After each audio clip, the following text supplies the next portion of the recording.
Welcome again in our next class. तो आज nitric अम्ल का आप लोग केमिकल प्रॉपर्टीज का स्टडी करेंगे। तो chemical properties of nitric acid रासायनिक गुण जो है, तो रासायनिक गुण के इंटरवल में रासायनिक गुणों के अंतर्गत पहला प्रकार का अध्ययन करेंगे हम लोग कि इसका अपघटन अभिक्रिया, नाइट्रिक अम्ल का अपघटन अभिक्रिया। तो नाइट्रिक अम्ल को अपघटित करवाते तो क्या प्रभाव पड़ता है। तो नाइट्रिक अम्ल को गर्म करते जाते हैं, नाइट्रिक अम्ल को हीट करते जाएंगे। तो उस कंडीशन में नाइट्रिक अम्ल को जैसे ही गर्म करते हैं तो यह नाइट्रिक अम्ल को गर्म करने पर ये पहले जो अपने डाइऑक्साइड में टूट जाता है। नाइट्रोजन ये जिस ऑक्साइड से बना रहता है उसमें टूट जाता है। किससे मिलकर बना रहता है, एक तो NO2 से मिलकर बना रहता है और एक तो H2O और एक नवजात ऑक्सीजन मुक्त करता है। पहले बैलेंस कर लेते हैं, इनसे मिलकर बना रहता है नाइट्रोजन डाइऑक्साइड या पराऑक्साइड और जल से, तो इनमें टूट जाता है जिनसे बना रहता है। तो इधर एक नाइट्रोजन, इधर एक नाइट्रोजन, ये नाइट्रोजन बराबर रहता है। अब उसके बाद आगे भी हम लोग देखेंगे कि इसके उपरांत ये हाइड्रोजन, तो इधर 2 और इधर 1 है, तो बराबर करने के लिए 2 का मल्टीपल कर देते हैं, 2 का गुणा कर दिया जाता है।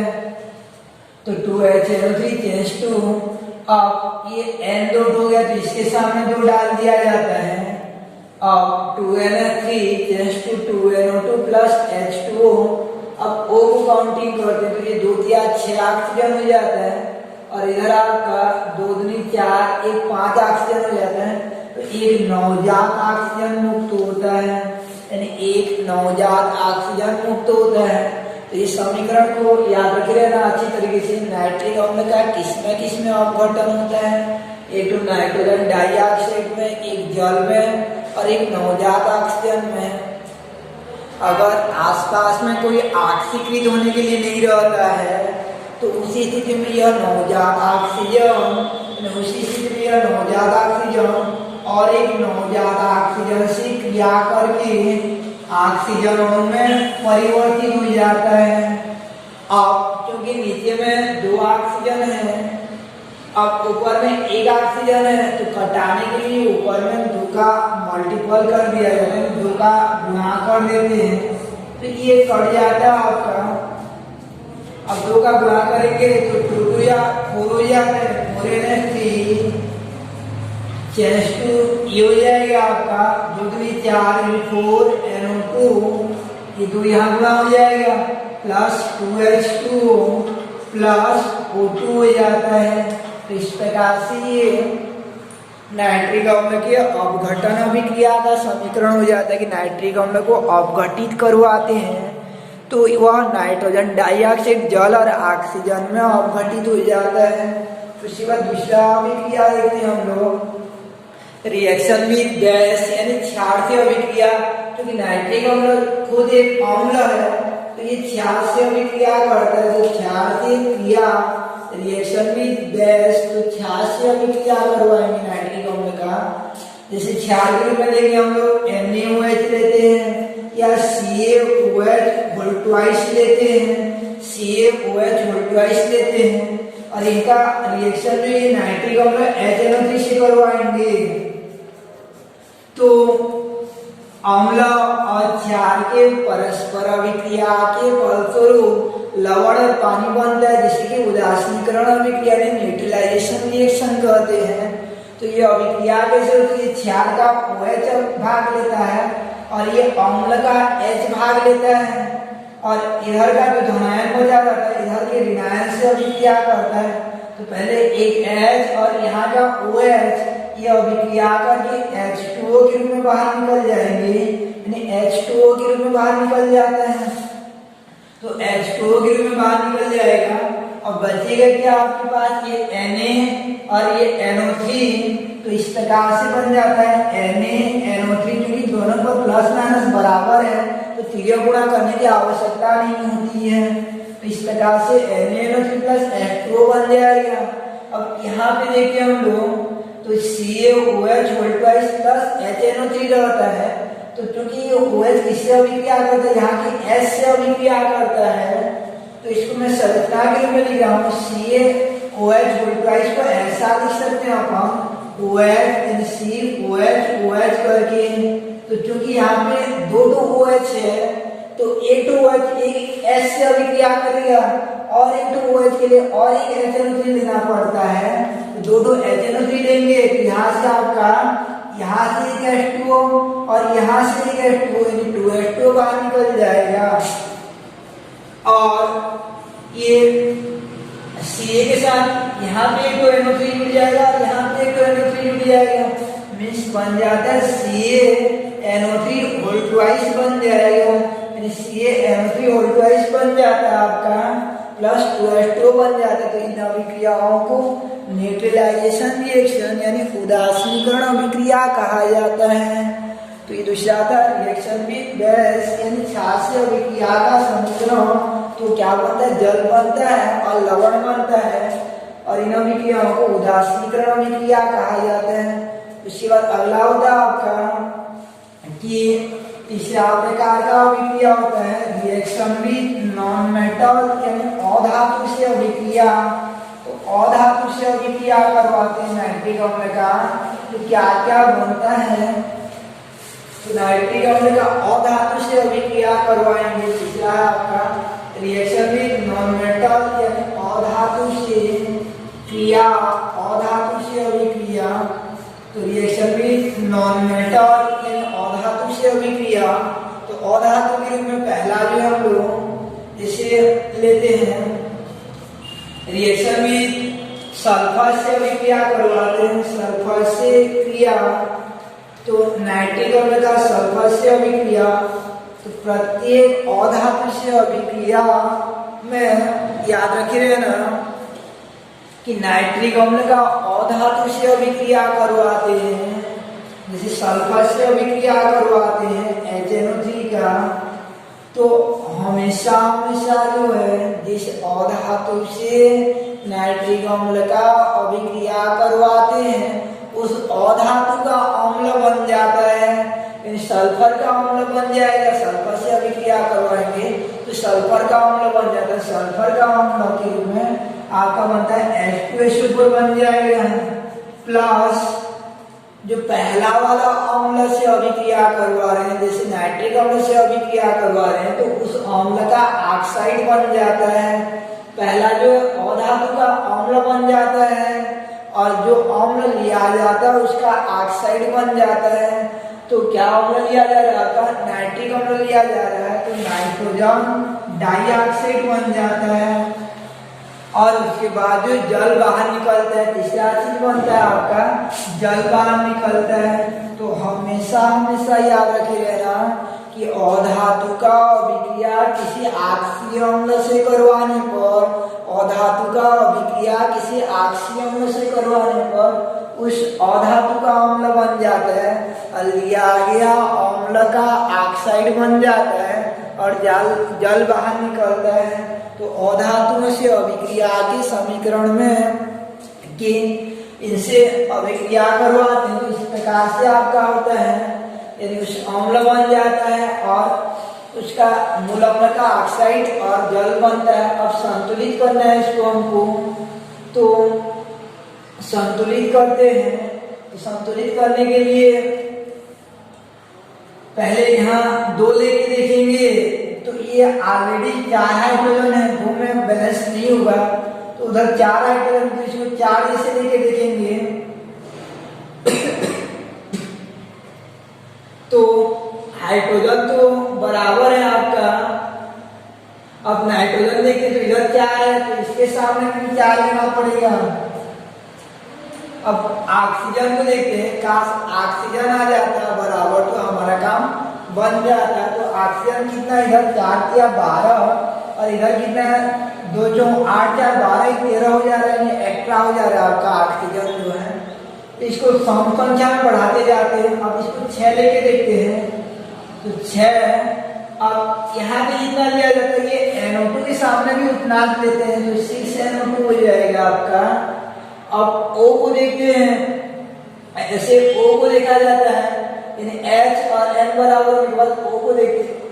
अब H को देखते हैं हम लोग, तो N बराबर होने के बाद H को, तो इधर आपका 2H यहाँ पे है, यहाँ पे अगर H को बढ़ाएंगे तो ये सल्फर बढ़ाना पड़ेगा, इसलिए H को यहाँ बढ़ा देते हैं हम लोग।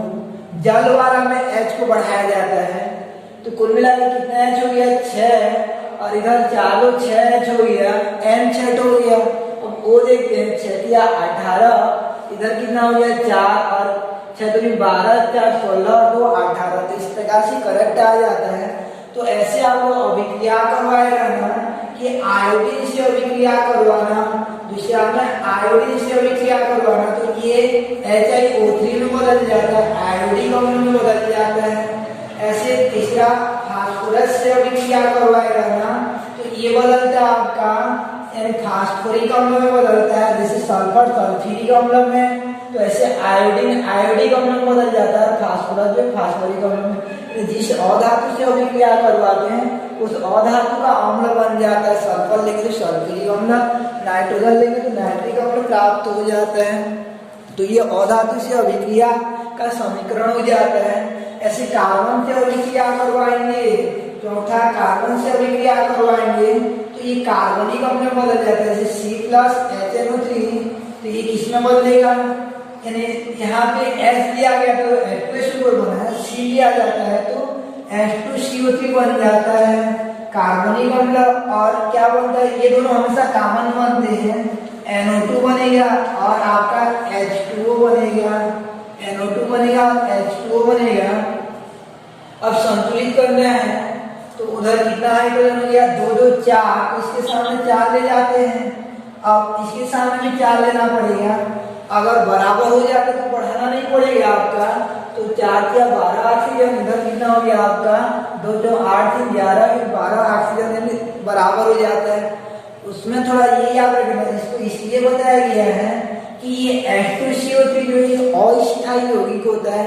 H2CO3 जो है एक अस्थायी यौगिक है, नॉन स्टेबल कंपाउंड होता है। इसका स्ट्रक्चर इस प्रकार से होता है कि चतुर्थ संयोजकता में एक डबल बॉन्ड रहता है, 2 2 OH रहता है, ये H2CO3 की संरचना हो जाती है। तो याद रखिएगा ना, किसी कार्बनिक यौगिक में एक कार्बन पर एक से अधिक OH नहीं होता है, वहां से H2O जो है बाहर निकल जाता है, तो एक तो H2O बाहर निकल जाएगा आपका, तो इधर क्या बचेगा आपका, यानी ये CO2 बच जाएगा, H2O बाहर निकल जाने पर CO2 बच जाता है।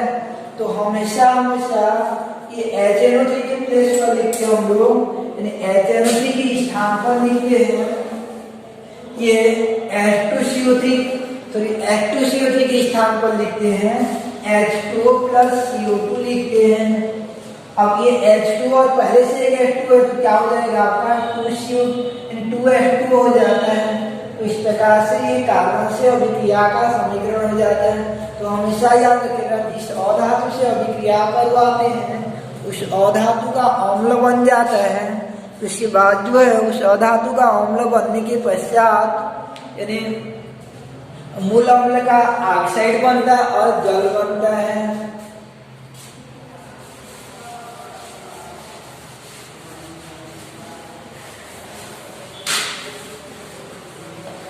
इसके बाद होता है आपका रिएक्शन विद मेटल, यानी धातु से अभिक्रिया करवाते हैं। तो रिएक्शन विद मेटल यानी धातु से अभिक्रिया, तो धातु दो टाइप का होता है। एक जो विद्युत रासायनिक श्रेणी में हाइड्रोजन से ऊपर आते हैं उन धातु से अभिक्रिया करवाते हैं, और एक जो विद्युत रासायनिक श्रेणी में हाइड्रोजन से नीचे आते हैं उन धातु से अभिक्रिया करवाते हैं। जैसे आपका विद्युत रासायनिक श्रेणी में पहला विद्युत रासायनिक श्रेणी जो कठिनाई पड़े हो, विद्युत रासायनिक श्रेणी में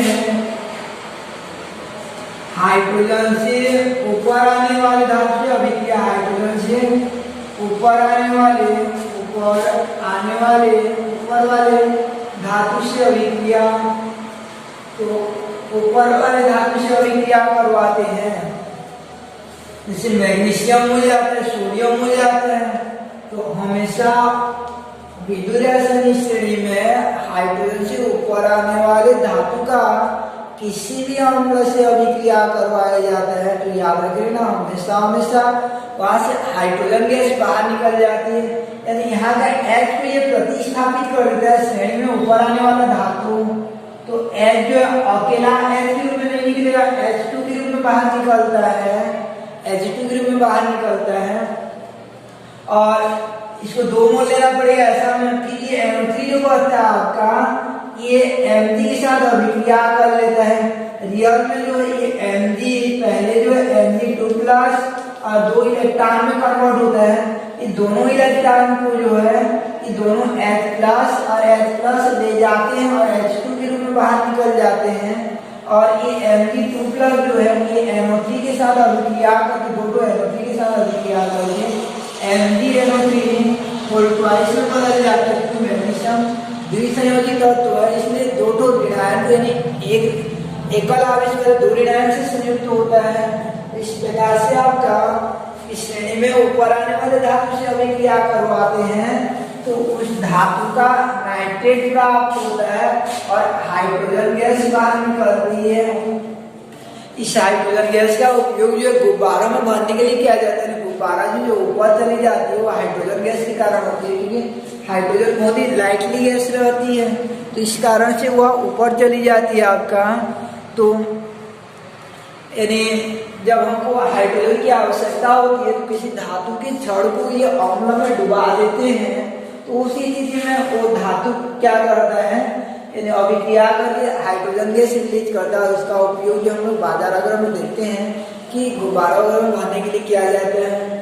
दूसरा कि अगर श्रेणी से नीचे आने वाले धातु से अभिक्रिया करेगा, विद्युत श्रेणी में हाइड्रोजन से नीचे आने वाले धातु से अभिक्रिया करेगा, जैसे मरकरी से अभिक्रिया करता है आपका, मरकरी या कॉपर से अभिक्रिया करता है, तो हमेशा याद रखे रहना ऐसे उस धातु का नाइट्रेट प्राप्त होता है। जैसे आपका मैग्नीशियम का प्राप्त हुआ तो ऊपर वाला में, तो यहाँ मरकरी का नाइट्रेट यानी HgNO3 होल ट्वाइस प्राप्त होगा, HgNO3 होल ट्वाइस प्राप्त हो जाएगा।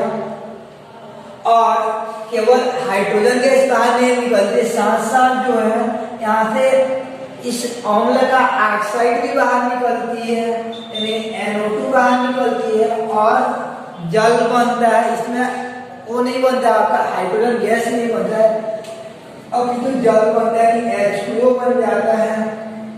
अब इसको बैलेंस करना है हमको, यानी संतुलित करना है, तो इधर आपका कितना तो H की आवश्यकता पड़ती है, उधर राइट हैंड साइड में 2, तो इसको 2 ले जाएंगे तो H तो बराबर हो जाता है। अब N देखेंगे हम लोग, तो इधर N में 2 1 3 तो होता है विषम संख्या में, तो इधर इसको बढ़ाना पड़ेगा, तो 4HNO3 लेते हैं, तो इसको यहाँ 2 ले जाएंगे कि N 2 तो 4 हो जाता है, N बराबर हो गया। अब H को बराबर करने के लिए इसके सामने 2H2O ले जाते हैं, तो इस प्रकार से आपका Hg plus 4HNO3 H2 HgNO3 plus 2NO2 plus 2H2। तो श्रेणी में नीचे आने वाले धातु से अभिक्रिया करवाने पर उस धातु का 8 प्राप्त होता है, यानी नाइट्रेट प्राप्त होता है, नाइट्रेट लवण, और ऑक्साइड बनता है और जल बनता है। तो इस प्रकार से नाइट्रिक अम्ल का रासायनिक गुण के अंतर्गत ये था आपका रिएक्शन विद मेटल। एक श्रेणी में नीचे आने वाले धातु से अभिक्रिया करवाते हैं और एक श्रेणी में नीचे ऊपर आने वाले धातु से अभिक्रिया।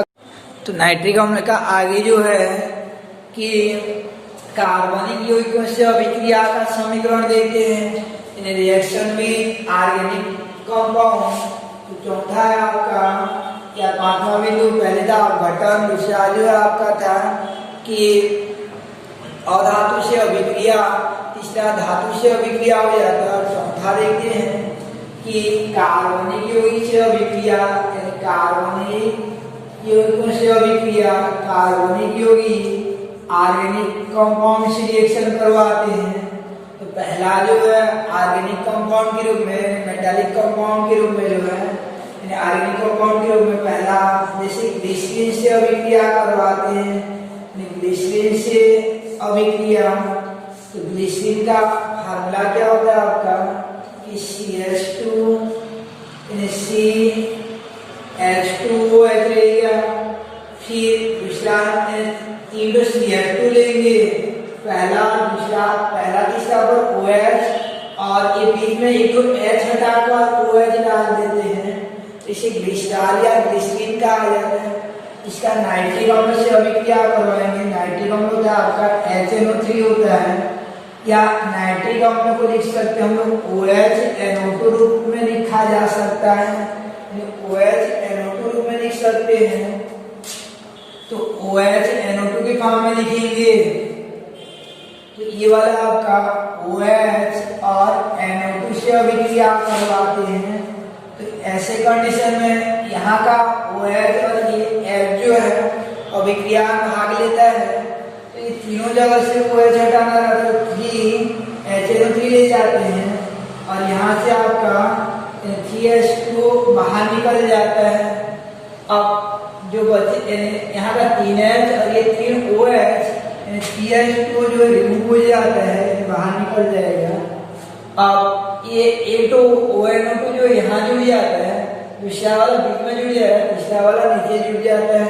इस प्रकार से बन जाएगा आपका Cl2ONO2 और इंटू CHONO2 और इंटू CH2ONO2 हो जाता है।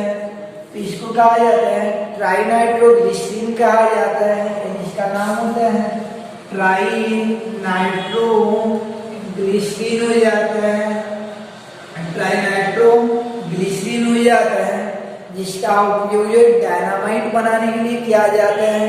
वैज्ञानिक अल्फ्रेड बी नोबेल द्वारा एक विशेष प्रकार की लकड़ी के चूर्ण द्वारा एक ट्राइनाइट्रोग्लिसरीन को अवशोषित करवाकर एक डायनामाइट का आविष्कार करवाया गया था वैज्ञानिक अल्फ्रेड बी नोबेल द्वारा, और उसका उपयोग करके उन्होंने खूब धन कमाया था।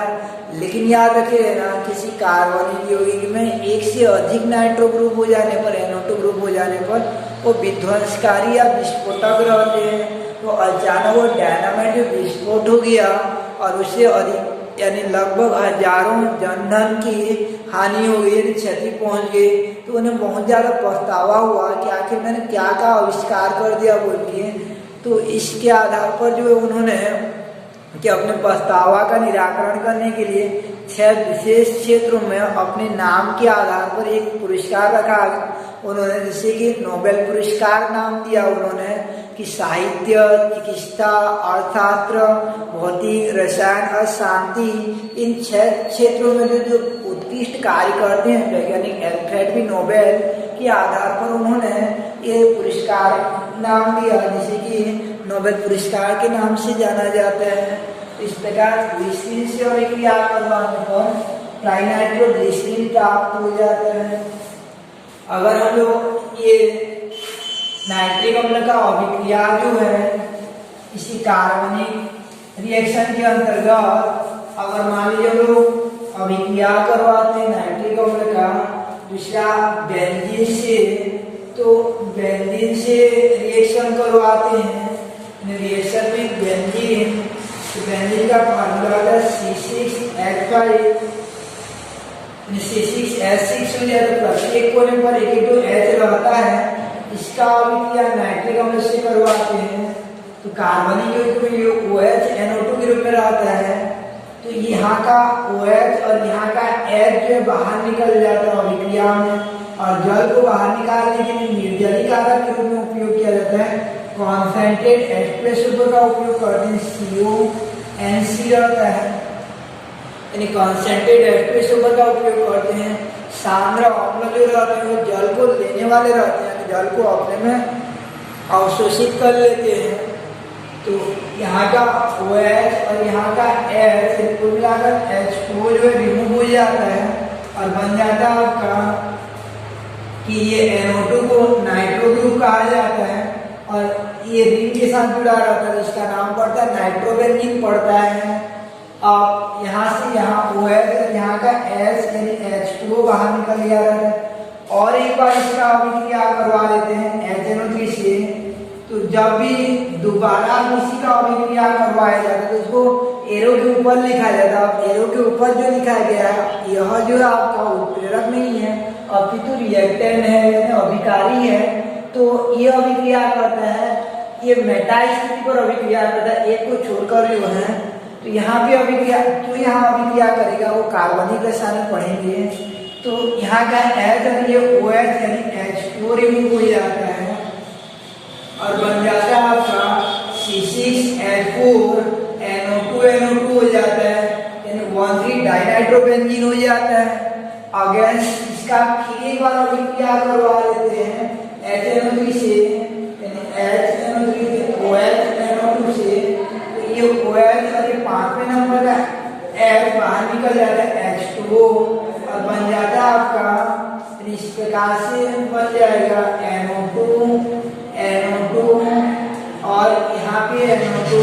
तो इसका नाम होता है 1,3,5 ट्राइनाइट्रोबेंजीन होता है। 1,3,5 ट्राइनाइट्रोबेंजीन हो जाता है 1,3,5 ट्राइनाइट्रोबेंजीन, जिसे शॉर्ट फॉर्म में कहा जाता है। ट्राई का T लिया जाता है और नाइट्रो का N लिया जाता है, बेंजीन का B बन जाता है, TNB बन जाता है, ट्राइनाइट्रोबेंजीन बनता है, जिसका उपयोग जो है विस्फोटक के रूप में किया जाता है, विध्वंसकारी के रूप में किया जाता है। तो इस प्रकार से TNB बनाने के लिए ये नाइट्रिक अम्ल का उपयोग करते हैं। उसके बाद जो ये नाइट्रिक अम्ल का अभिक्रिया जो है हम लोग यानी नाइट्रिक अम्ल का अभिक्रिया जैसे आगे करवाते हैं फिनाल से, जैसे अभिक्रिया करवा लेते हैं। नाइट्रिक अम्ल का अभिक्रिया जो है ये फिनाल से करवा लेते हैं। अगर रिंग के ऊपर OH है तो फिनाल हो जाता है।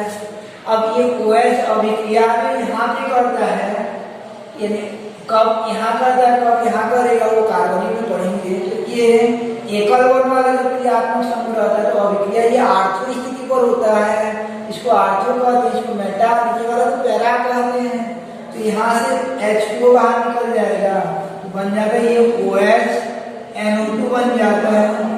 ऐसे और एक बार करवाएंगे OH NO2 से तो इस कंडीशन में आपका हो जाएगा इस परिस्थिति में OH NO2 और NO2 यहाँ से हो जाता है, H2O बाहर निकल जाता है। और एक बार अभिक्रिया करवा देते हैं और एक बार HNO2 से अभिक्रिया करवा देते हैं। तो अब की बार में यदि यहाँ से निकल जाता है एक छोड़कर होता है तो H2O बाहर निकल जाता है, उसमें पहला तीसरा पांचवा पे और यहाँ दूसरा चौथा छठवां पे होता है क्योंकि पहला पर एक जन जुड़ चुका है। तो OH NO2 और ये NO2 और यहाँ पे NO2 हो जाता है। तो इसका नाम होता है 2,4,6 ट्राइनाइट्रोफिनाल होता है। 2,4,6 ट्राइनाइट्रोफिनाल हो जाता है, जिसको कहा जाता है पिक्रिक एसिड भी कहा जाता है। क्वेश्चन आ जाता है कि पिक्रिक एसिड का सूत्र क्या होता है बोल के, तो इसको कहते हैं पिक्रिक एसिड कहा जाता है। तो इस प्रकार से यह भी विस्फोटकारी विध्वंसकारी रहता है। तो TNB बनाने के लिए इसका उपयोग करते हैं और ऐसे इनका उपयोग ये ट्राइनाइट्रोफिनाल बनाने के लिए भी इसका उपयोग किया जाता है। ऐसे मान लीजिए कि अगर ये फिनाल की जगह हम लोग लेते हैं टालुइन लिया जाता है, टालुइन लेते हैं तो ये OH की जगह CH3 रहता है। टालुइन में बाकिस्तान रिएक्शन होता है, ये CH3 रहेगा, यहाँ पे आपका CH3, तो इसे कहा जाता है 2,4,6 ट्राइनाइट्रो टालुइन कहते हैं। 2,4,6 ट्राइनाइट्रो टालुइन कहा जाता है, 2,4,6 ट्राइनाइट्रो टालुइन। इसे TNT कहा जाता है शॉर्ट फॉर्म में। इसका उपयोग भी विस्फोटक यानी विध्वंसकारी के रूप में उपयोग किया जाता है। इस प्रकार से TNB TNT इनको बनाने के लिए इनका उपयोग किया जाता है। ये विध्वंसकारी के रूप में इनका उपयोग किया जाता है। तो एक से अधिक नाइट्रो समूह आ जाने पर ये अत्यंत ही विनाशकारी सिद्ध होते हैं। उसके बाद नाइट्रिक अम्ल का अंतिम रासायनिक गुण देखेंगे हम लोग कि अम्लराज का बनना एक्वारेजिया का बनना। तो पांचवा रासायनिक गुण है आपका अम्लराज या एक्वारेजिया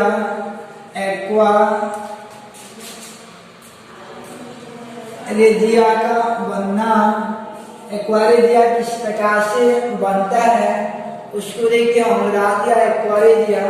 तो याद रखे रहना, एक भाग जो है HNO3 और 3 भाग HCl के मिलावट को एक्वारेजिया कहा जाता है।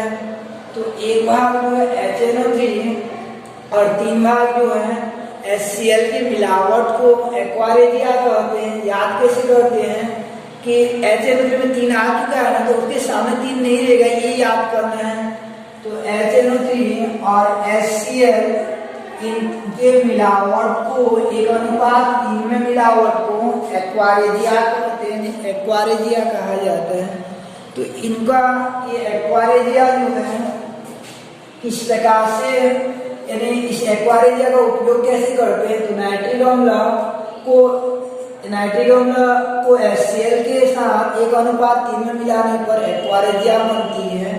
इस एक्वारेजिया का उपयोग सोना चांदी के शोधन में किया जाता है। सोना चांदी का सफाई करने के लिए किया जाता है। जो आप लोग ले जाते हो सोनार के पास तो सफाई करने के लिए, तो वो एक्वारेजिया में उनको डुबा देता है, जिसे तेजाब कहा जाता है। तो ये दोनों अभिक्रिया करेंगे तो 3 1 4 H जो रहता है यहाँ से 2H2O बाहर निकल जाता है, 2H2O। और फिर उसके बाद जो ये NO जो रहता है यहाँ के Cl से अभिक्रिया करके एक तो NOCl बना लेता है। ये NOCl को याद रखे रहना, ये NOCl को नाइट्रोसिल क्लोराइड कहा जाता है। नाइट्रोसिल क्लोराइड कहते हैं NOCl को। तो एक तो नाइट्रोसिल क्लोराइड बनता है, एक जल बनता है, और साथ साथ जो आपका जल के साथ एक जल बनता है और एक NOCl। और उसके बाद जो है नवजात क्लोरीन मुक्त हो जाते हैं, नवजात क्लोरीन मुक्त होता है। तो इस प्रकार से नाइट्रिक अम्ल का अभिक्रिया 3 भाग HCl से करवाने पर NOCl बन जाता है, H2O, और 2 नवजात क्लोरीन बनता है। ये नवजात सामान्यतः जो अक्रिय धातु रहते हैं सोना चांदी, ये किसी से अभिक्रिया नहीं करते हैं, विशेष परिस्थिति में अभिक्रिया करते हैं, इसलिए उत्कृष्ट कहा जाता है। जो सामान्य स्थिति में अभिक्रिया नहीं करते हैं, विशेष परिस्थिति में अभिक्रिया करते हैं, उनको उत्कृष्ट कहते हैं। तो सोना चांदी जो है इन अम्लराज से अभिक्रिया कर लेते, सामान्य तो किसी भी धातु से अभिक्रिया नहीं, कोई धातु से ये उत्कृष्ट धातु किसी से अभिक्रिया नहीं करते, किंतु ये अम्लराज से अभिक्रिया करते हैं। जैसे गोल्ड से अभिक्रिया करवाएंगे तो Au का अभिक्रिया जो है ये Cl नवजात क्लोरीन से करवाते हैं, तो इससे यह अभिक्रिया कर AuCl3 में कन्वर्ट हो जाता है। अब इनको जोड़ेंगे हम लोग तो ये नवजात क्लोरीन यहाँ 2 तो यानी क्योंकि ये नीचे वाला समीकरण में संतुलित करना पड़ता है, पहले जोड़ने के पहले संतुलित करते हैं। तो ये Au और ये 3 Cl से AuCl3 बनेगा। अब दोनों संतुलित होने के बाद जोड़ा जाता है। जोड़ते समय ये नवजात वाला को कटाया जाता है, हमेशा याद रखना। तो इसमें आपका 2 का गुणा कर देंगे और ऊपर में 3 का, तो ये Cl कट जाएगा आपका, तो ये हो जाएगा आपका 3HNO3 प्लस ये 3 3 या 9HCl हो जाएगा, प्लस 3Au चेंज 2 हो जाता है आपका, ये 3NOCl हो जाएगा, प्लस 6H2O हो जाता है, प्लस ये हो जाएगा आपका 2AuCl3 हो जाता है। इस प्रकार से यानी ये नाइट्रिक अम्ल का अगला गुणधर्म अम्लदात बनना जिसे पढ़े थे, वहां पे हेडिंग हो जाएगा आपका कि उत्कृष्ट धातु जैसे Au Ag से अभिक्रिया। तो इसके लिए यानी उत्कृष्ट धातु से डायरेक्ट ये HNO3 अभिक्रिया नहीं करता, अपितु अम्लराज के रूप में अभिक्रिया करता है। ऐसे आप लोग Ag से अभिक्रिया करवाए ना, Ag बदलता है AgCl में, और Pt से अभिक्रिया करवाओगे PtCl4 में बदलता है।